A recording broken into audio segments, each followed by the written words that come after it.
मेरे प्रिय बच्चों, मेरी पूरी सृष्टि के आधार, आज मैं तुम्हारे बहुत पास में। तुम मुझे विग्रहों में ढूंढते हो, तुम मुझे मंदिरों के गर्भगृह में खोजते हो, तुम मुझे मंत्रों के उच्चारण और धूप दीप के धुएं में तलाशते हो। लेकिन क्या तुम जानते हो कि मैं कहाँ हूँ? मैं तुम्हारे भीतर धड़कते हुए उस हृदय में हूँ जहाँ दया से भरा है। मैं तुम्हारी उस चेतना में हूँ जो तुम्हें सही और गलत का अंतर सिखाती है। मैं तुम्हारे उस शक्ति में हूँ जो हर विपत्ति के बाद तुम्हें फिर से खड़ा कर देती है। मैं तुम्हारी माँ हूँ, तुम्हारी अपनी आदि शक्ति, सनातन चेतना। आज मैं तुमसे वो बातें करने आई हूँ जो तुम संसार के शोर में भूल चुके हो। मेरी शक्ति का वास्तविक स्वरूप, अहंकार का मर्दन। तुम मुझे सिंह पर सवार देखते हो, मेरे हाथों में अस्त्र शस्त्र देखते हो। महिषासुर, चंडमुंड और शुंभ निशुंभ का वध करते हुए मेरी आकृतियों को कोसते हो। लेकिन मेरे इन रूपों का रहस्य क्या है? क्या मैं केवल रक्त बहाने वाली देवी हूँ? नहीं, मैं संहारक तभी बनती हूँ जब संसार में संतुलन बिगड़ जाता है। महिषासुर कौन है?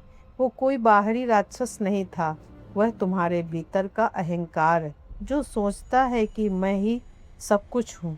मधुकैटभ कौन है? वे तुम्हारे भीतर का आलस और मोह है जो तुम्हें कर्म करने से रोकते हैं। चंडमुंड कौन है? वे तुम्हारी प्रवृत्ति और निवृत्ति का असंतुलन है, तुम्हारी अनियंत्रित वासनाएं हैं। जब तुम मेरे अस्त्रों की पूजा करते हो तो मुझसे यह वरदान मांगो कि मैं तुम्हारे भीतर के इन राक्षसों का वध करूं। जब तक तुम्हारे भीतर क्रोध, ईर्ष्या और लोभ का महिषासुर जीवित है, तब तक बाहर मेरी कितनी भी भव्य मूर्ति रख लो, मेरी सच्ची पूजा अधूरी है। नारी का सम्मान, मेरी सच्ची आराधना। तुम 9 दिनों तक व्रत रखते हो, उपवास करते हो, नंगे पैर चलते हो और कन्या पूजन करते हो। मुझे बहुत प्रसन्नता होती है जब मैं तुम्हारा यह प्रेम देखती हूँ, लेकिन मेरा कलेजा तब छलनी हो जाता है जब उसी घर में, उसी समाज में किसी बेटी, किसी माँ या किसी बहन का अपमान होता है।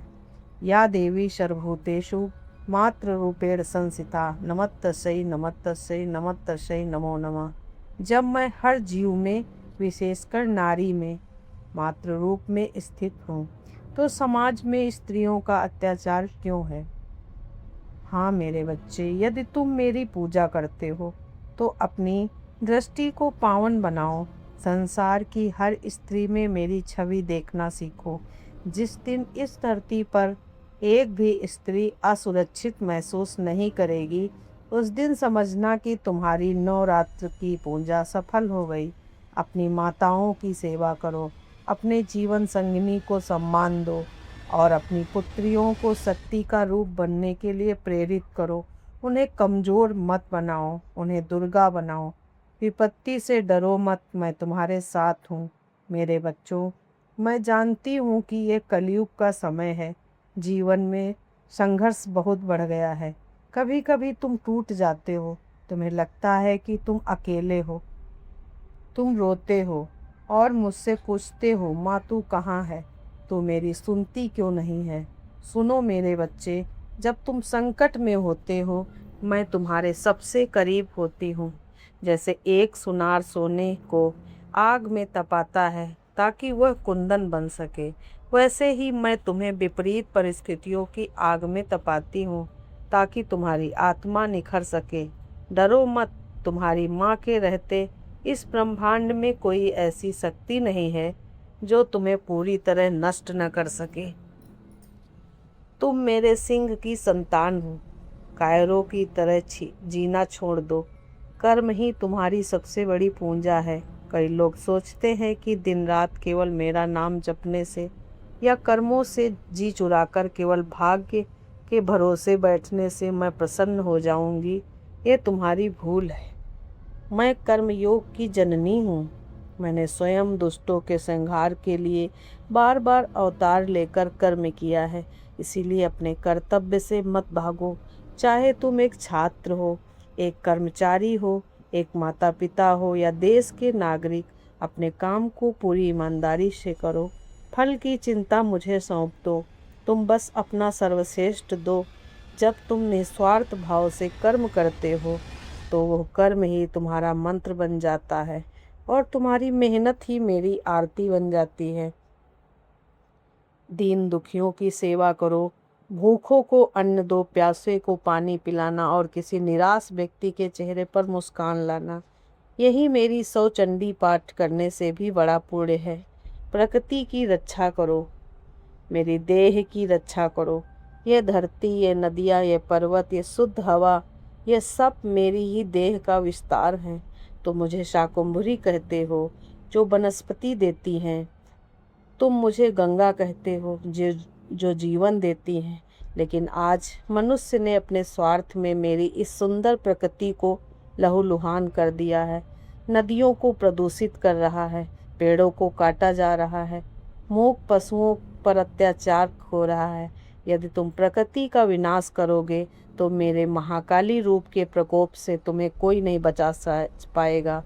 प्रकृति का संतुलन ही संसार का जीवन है। मेरे सच्चे भक्त बनो और इस धरती को हरा भरा बनाओ। जीवों पर दया करो, हर जीव में उसी परम चेतना का वास है जो मेरे और तुम्हारे भीतर है। अंतर मन की शुद्धि का संकल्प। इस पावन बेला में मैं तुमसे कोई महंगी भेंट नहीं चाहती हूँ। मुझे तुम्हारी 56 भोग की थाली से ज़्यादा तुम्हारे मन की शुद्ध भाव प्यारी है। आज मुझसे एक संकल्प करो, तुम अपने भीतर से नफरत और ईर्ष्या की आहुति दे दो।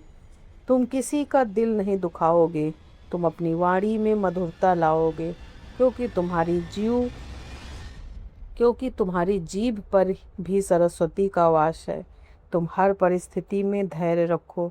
याद रखो, तुम्हारा जन्म केवल संसार की इस भागदौड़ में खो जाने के लिए नहीं हुआ है। तुम एक महान उद्देश्य के लिए पैदा हुए हो। अपने भीतर की उस दिव्य लौ को पहचानो। तुम साधारण नहीं हो, तुम अमृतस्य पुत्रा, अमृत की संतान हो। माँ का अंतिम आशीर्वाद और अभय वरदान। मेरे बच्चों, आंखें बंद करो और गहरी सांस लो। महसूस करो कि मेरी ममतामयी गोद तुम्हारे चारों तरफ है। मेरा अभय हस्त, आशीर्वाद का हाथ तुम्हारे सिर पर है।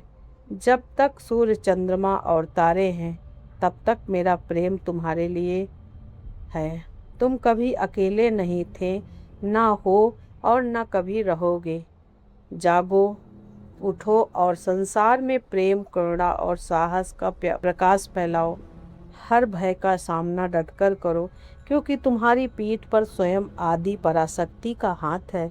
सदा खुश रहो, आनंद में रहो। मेरा आशीर्वाद तुम्हारे साथ है। तुम्हारा कल्याण हो। तुम्हारी माँ जगदम्बा। हर हर महादेव।